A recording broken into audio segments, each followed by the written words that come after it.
अमृतम तो Vidya Niranjan school lecture 1 standard 10 subject Hindi chapter 3 सवैये। आज આપણે ચેપ્ટર 3 ની કાવ્ય સમજૂતી મેળવશું। એમાં સૌપ્રથમ કવિ પરિચય મેળવશું। કાવ્યના કવિ છે રસખાન। જન્મ सन 1548, निधन सन 1628। रसखान का असली नाम सैयद इब्राहिम था। रसखान नु साचू नाम सैयद इब्राहिम हतु।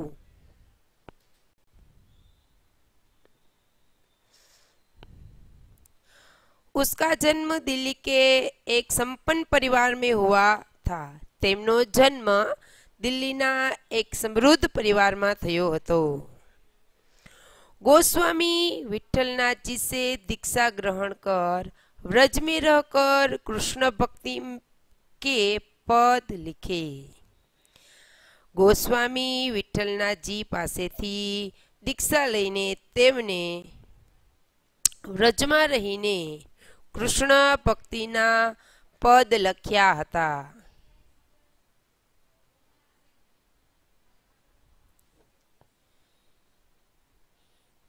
इस मुसलमान कवि की अनन्य कृष्ण भक्ति सराहनीय है। आ मुसलमान कविनी अटूट भक्ति खूबज वखाणवा योग्य छे। इनकी कविता में कृष्ण की रूप माधुरी, व्रज महिमा और राधा कृष्ण की प्रेम लीलाओं का वर्णन हुआ है। एमनी कविता में श्री कृष्णना रूप माधुर्य, व्रजनी महिमा अने राधा कृष्णनी प्रेम लीलाओं वर्णन थयेलू छे।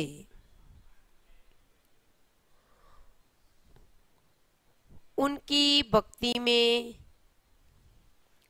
प्रेम, श्रृंगार और सौंदर्य की त्रिवेणी बहती है। एमनी भक्ति में प्रेम, श्रृंगार अने कृष्णना सौंदर्यनी त्रिवेणी वहे छे। एटले के आ त्रणेय प्रेम, श्रृंगार अने सौंदर्य एक साथे आपणे रसखानना काव्यमां जोवा मळे छे। व्रज भाषा का जैसा सरल तरल सरस स्वच्छ और सजीव प्रयोग रसखान की कविता में मिलता है, वैसा बहुत कम कवियों में प्राप्त होता है। अहिया कवि कहे छे कि व्रजभाषा का जैसा सरल तरल एटले के सरल तरल सहज अने स्वच्छ अने सजीव प्रयोग रसखाननी कवितामां जोवा मळे छे। आ बधुं ज ओछा कवियोमां जोवा मळतुं होय छे।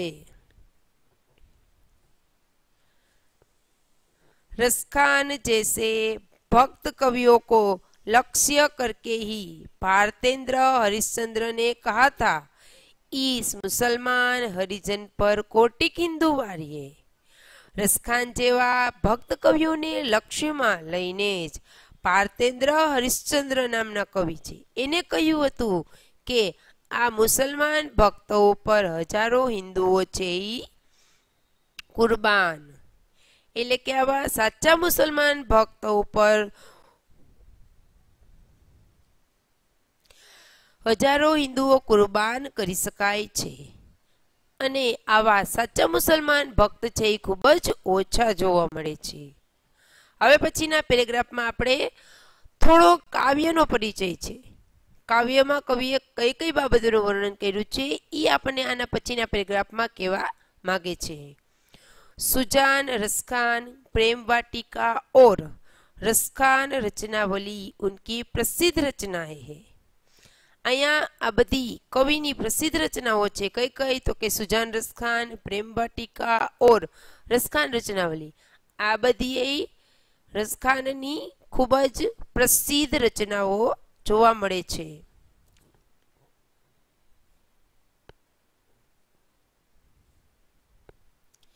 यहाँ रसखान के 4 सवये लिए गए हैं। અહીંયા रसकान 4 सवैया लेवामां आव्या छे। इनके सवैयों में कृष्ण ही नहीं, कृष्ण भूमि के प्रति अनन्य अनुरक्ति एवं समर्पण की भावना सजीव हुई है। અહીંયા સવૈયામાં કૃષ્ણની જ નહીં પણ કૃષ્ણ ભૂમિના પ્રત્યે અનન્ય ભક્તિ અને સમર્પણ ભાવનું સજીવ વર્ણન કરવામાં આવ્યું છે। માત્ર કૃષ્ણ માટે જ પ્રેમ છે એવું નહીં, પણ કૃષ્ણ ભૂમિ માટે, કૃષ્ણ જે ભૂમિ ઉપર રહ્યા છે એના માટે પણ કવિને એટલો જ પ્રેમ છે એ અહીંયા બતાવવામાં આવ્યું છે। कृष्ण की विविध लीलाओं का मनोहर वर्णन हुआ है। कृष्णनी અહીંયા વિવિધ લીલાઓ જે કરેલી છે એનું ખૂબ જ સુંદર વર્ણન કરવામાં આવ્યું છે। इन सवैयों में कृष्ण का तेनु चराना, बेनु बजाना, प्रेम रंग में रंगना और भंगिमाओं के साथ माधुर्यपूर्ण चित्रण हुआ है। आ सवैयामां એટલે કે આ કાવ્યમાં કૃષ્ણએ ગાયો ચરાવી છે, ગોપીઓ સાથે વાંસળી વગાડે છે, ગોપીઓ સાથે પ્રેમ રંગમાં રંગાઈ જાય છે અને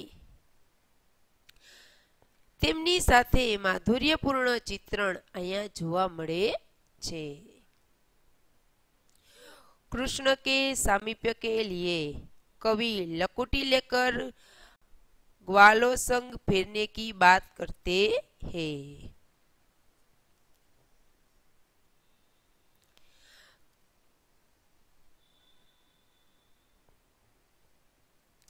અહીંયા ગોપીઓ છે કૃષ્ણની નજીક રહેવા માટે લાકડી લઈને ગોવાળિયાઓની જેમ તેની સાથે ફરવા માગે છે।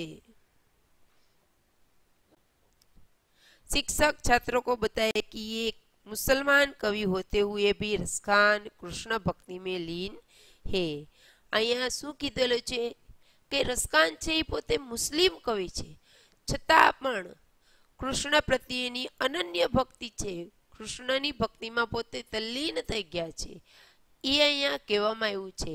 એક મુસલમાન હોવા છતાં પણ કૃષ્ણના અતૂટ પ્રેમી છે, કૃષ્ણની ભક્તિના ખૂબ જ તલ્લીન છે એ બાબત અહીંયા બતાવવામાં આવી છે।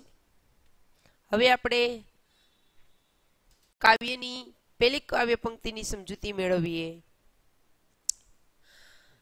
मानुस हो तो वही रसखान, बसो मिली गोकुल गांव के ग्वारन। અહીંયા કવિ શું કહે છે? કવિ રસખાન કહે છે વ્રજભૂમિ માટે વ્યાકુળ છે કવિ રસખાન। તેઓ બીજા જન્મમાં શ્રી કૃષ્ણની જન્મભૂમિમાં જન્મ લેવાની કામના રાખે છે। તેઓ કહે છે કે જો મને મનુષ્ય યોનિમાં જન્મ પ્રાપ્ત કરવાનું સૌભાગ્ય મળે તો હું ગોકુળમાં જ જન્મ લઉં અને ત્યાં ગામના ગોવાળિયાઓની સાથે મળીને નિવાસ કરું। અહીંયા કૃષ્ણ ભગવાન રસખાન કૃષ્ણ ભગવાનની જન્મભૂમિ ઉપર પોતે જન્મ લેવા માંગે છે અને અહીંયા રહેતા જે ગોવાળિયાઓ છે જે કૃષ્ણ ભગવાનની સાથે રહે છે એની સાથે કવિ રસખાન પણ રહેવા માંગે છે। જો પશુ હો તો કહાં બસ મેરો, ચરોનિત નંદ की धेनु मजारन। અહીંયા કવિ શું કહે છે? જો હું પશુઓનીમાં જન્મ લઉં, જો મને પશુઓનીમાં જન્મ મળે તો એ બાબતમાં અધિકાર નથી, એ બાબત કવિના હાથમાં નથી। તેઓ ફક્ત એટલું જ ઈચ્છે છે કે પ્રતિદિન તેમને નંદરાજાની ગાયોની વચ્ચે ચરવાનો અવસર મળે। કવિ શું કહે છે? કવિ એમ કહે છે કે જો મને પશુઓનીમાં જન્મ મળે તો એ મારા હાથની વાત નથી, મારો અધિકાર નથી, છતાંય તો હું નંદરાજાની ગાયોની વચ્ચે જ રહેવા માંગુ છું જો મને પશુઓનીમાં જન્મ મળે તો। पाहन हो तो वहीं गिरी को, जो धरियो कर छत्र पुरंदर कारण। કવિ કહે છે જો તેઓ પથ્થર બને તો એ જ ગોવર્ધન પર્વતનો પથ્થર બને, જેને શ્રી કૃષ્ણએ ઇન્દ્રના કોપના કારણે પોતાના હાથમાં છત્રની જેમ ઉપાડી લીધો હતો. જો ખગ હો તો બસેરો કરો, મિલી કાલિંદી કુલ કંદબ કોડાર. અહીંયા કવિ શું કહે છે? તેઓ કહે છે કે જો તેમને પક્ષી બનવાની તક મળે તો તેઓ ગોકુળમાં અન્ય પક્ષીઓની સાથે મળીને યમુનાના કિનારે આવેલા કંદબના વૃક્ષની ડાળીઓ ઉપર નિવાસ કરવા ઈચ્છે છે. હવે આપણે તેમના શબ્દાર્થ જોઈએ. માનુષ તો મનુષ્ય, મિલી એટલે મિલકર, પશુ એટલે પશુ અથવા જાનવર, બસ એટલે વશ, વરુ એટલે વરુ, ધેનુ એટલે ગાય, મજારન એટલે એના બીચ में, પાહન એટલે પથ્થર, હો એટલે હો, ધર્યું એટલે ઉઠા लिया था, कर छत्र એટલે हाथ में छत्र की तरह, पुरंदर એટલે इंद्र, बसेरो એટલે वह स्थान जहाँ पक्षी रात बिताता है, कालिंद्री એટલે कुल यमुना के किनारे. बीजी पंक्ति या लकुटी उर कामरिया पर राजतीहु पुर को ताजी डालो. કવિ રસખાન કહે છે કે જો મને શ્રી કૃષ્ણની તે લાઠી અને કામડી પ્રાપ્ત કરવાનો અવસર મળે જેને લઈને શ્રી કૃષ્ણ ગાયો ચરાવવા જતા હતા, તેના માટે હું આકાશ, પાતાળ અને મૃત્યુલોક ત્રણેયને પણ ત્યજી દઉં. અહીંયા કવિ રસખાન શું કહે છે કે જો મને ભગવાનની લાકડી અને એને ઓઢેલી કામડી મળે તો હું એના માટે ત્રણેય લોક તજવા તૈયાર છું. આઠો સિદ્ધિ નવનિધિ કો સુખનંદ કી ધેનુ ચરાયો. તેઓ કહે છે કે જો મને નંદરાજાની ગાયોને વનમાં લઈને ચરાવવાનું સદભાગ્ય મળે તો તેના બદલે હું આઠેય સિદ્ધિ અને નવનિધિઓથી પ્રાપ્ત થનાર સુખને પણ ભૂલી જાઉં. બરાબર. रसखान कबो इन आखिन सो ब्रज को वनबाग तड़ाग निहारो. रसखान કહે છે મને ક્યારેક મારી આંખોથી વ્રજના વન, ત્યાંના બાગ બગીચા અને સરોવર જોવા મળે તો કોટિક હું કલધોત કે ધામ કરીલ કે કુંજન ઉપર વાળો. જો એને રસખાન શું કહે છે કે મને જો વ્રજના બાગ બગીચા અને સરોવરો જોવા મળે તો હું ત્યાં ઉગતી કાંટાળી ઝાડીઓ ઝુંડને પસંદ કરું. ત્યાં ઉગતી કાંટાળી ઝાડીઓ ઝુંડને પસંદ કરું અને તેમની તુલનામાં સોનાના કરોડો મહેલો ત્યજી દેવા તૈયાર થાવ. જે ભૂમિ ઉપર કૃષ્ણ ભગવાન જે કાંટાળી ઝાડી ઝુંડમાં રહેલા છે, ફરેલા છે, એને કવિ છે એને જોવાનું પસંદ કરે, એના માટે એ સોનાના મહેલોને પણ છોડવા તૈયાર થઈ જાય છે. હવે આપણે શબ્દાર્થ જોઈએ. લકુટી એટલે છોટી લાઠી, ઉરુ એટલે ઓર, કામરીન એટલે કમલી એટલે છોટા કંબલ જે કૃષ્ણ ભગવાન પોતે ઓઢતા હતા એ, રાજ એટલે રાજ્ય, તિહુપુર એટલે તીનો લોક, તજીડારો એટલે છોડદું, આઠહું એટલે આઠો, ચરાય એટલે ચરાકર, બિસારો એટલે ભૂલાદું, કબો એટલે કબ અથવા કબી, બ્રજ એટલે વ્રજ, તળાગ એટલે તળાવ અથવા સરોવર, નિહારો એટલે દેખું, કોટિકું એટલે કરોડો, કલધોત કે ધામ એટલે સોને કે રાજમહલ, करील એટલે शुष्क प्रदेशों में, उगने वाला कंटीला पौधा जिसमें पत्ते नहीं होते. करील એટલે શું થાય તો કે શુષ્ક પ્રદેશો में उगने वाला कंटीला पौधा, કાટાળી વનસ્પતિ જેમાં ફૂલ આવતા નથી. કુંજન એટલે ઝાડીઓ, વારો એટલે નિહાર કરદું, નિચાર કરદું. एना पछीनी काव्य पंक्ति जा दिन ते वह नंद को छोरो याबन धेनु चराय गयो है मोहिनी तानी गोधन गाय के बेनु बजाय रिजाई गयो है।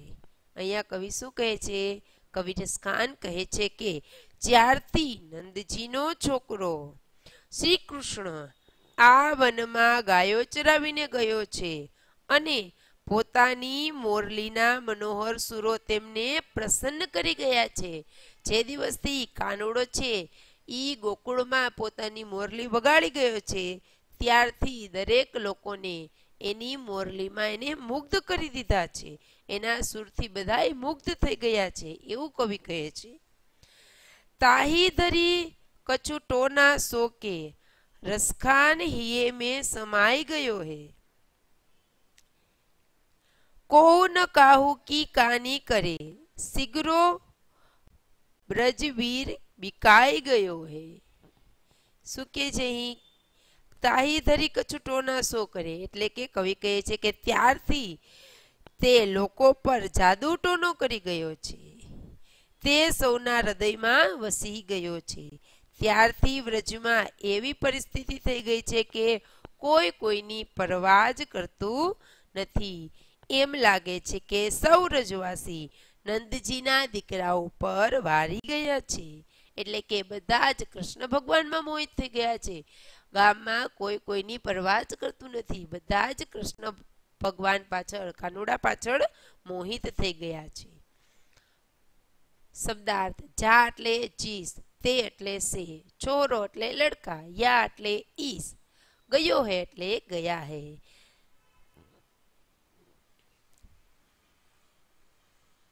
तानीन एटले तान बेनु एटले बीन अथवा मुरली रिजाई एटले मोहित करना ताही एटले उसी धरी एटले घड़ी अथवा समय सोके एटले सा करके ये एटले हृदय में समाई गयो एटले प्रवेश कर गया है। कोई न एटले कोई कहू की एटले किसी की कोई नी एटले परवाह लिहाज।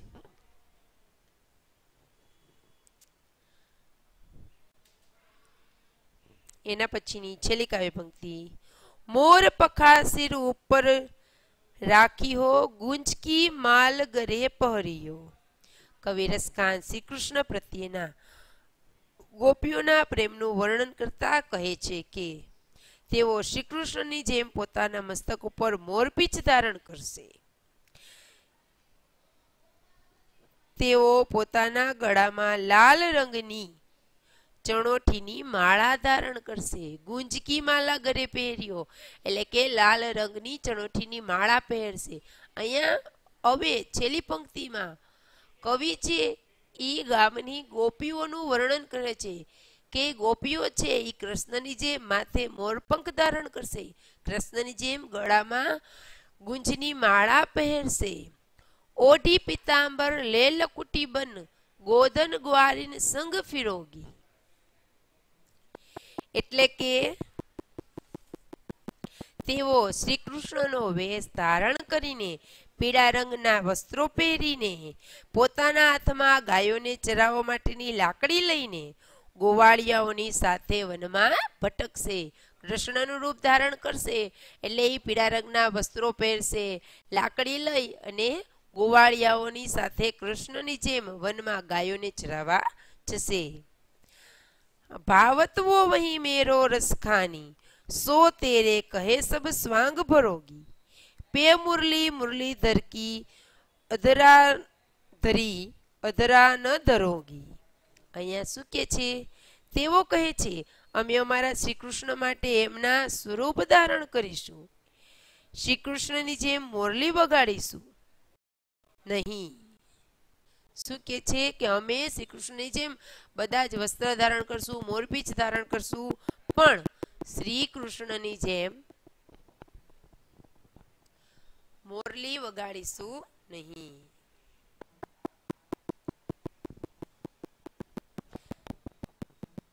તેઓ કહે છે કે જે મોરલી શ્રી કૃષ્ણ પોતાના હોઠ ઉપર મૂકીને વગાડી હતી તે મોરલીને અમે અમારા હોઠ ઉપર કદી નહીં મૂકીએ, કારણ કે તેનાથી તે અપવિત્ર થઈ જાય. એટલે કે તેઓ પોતાના આરાધ્યની સાથે તેવો વ્યવહાર કદી કરવા ઈચ્છતા નથી.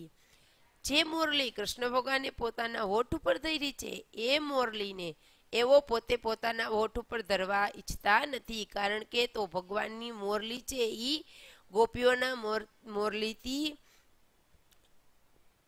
અપવિત્ર થઈ જાય. ગોપીઓ મોરલી હોઠ ઉપર ધરે તો અપવિત્ર થઈ જાય, એટલે એ કહે છે કે અમે તેને અપવિત્ર કરવા ઈચ્છતા નથી, એટલે અમે કૃષ્ણ ભગવાનનો વેશ ધારણ કરશું પણ ક્યારેય એની મોરલી અમારા હોઠ ઉપર ધરશું નહીં.